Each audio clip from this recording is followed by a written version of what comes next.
खासदार आज सिटिंग खासदार आहे आणि काही काम केलं नाही हे जनतेसमोर आहे. लोकांनी त्यांना नाकारलेलं आहे आणि जनतेच्या आवाजामध्ये हेच आहे. मी सतत ऐकायला मिळतो की हे आमच्या गावात आले नाही, आम्हाला भेटले नाही, आमच्या प्रश्नाशी कधी समरस झाले नाही. हा जनतेचा जो आवाज आहे तो जनतेचा आवाज मला सांगतो की तुम्ही उभे राहा, अपक्ष उभे राहा. दुसरा आवाज, दुसरा जो चेहरा आहे हा चेहरा देखील जनतेनं नाकारलेला आहे.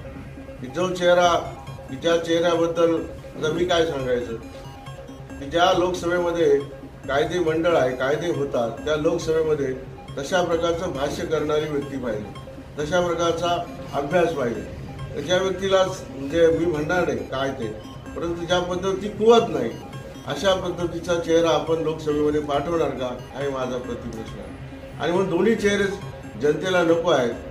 त्या भावनेतून जनता मात्र मनोमन आता त्रस्त झालेली, मनोमन चिंतन करते. या ठिकाणी वाकचौरेच पाहिजे.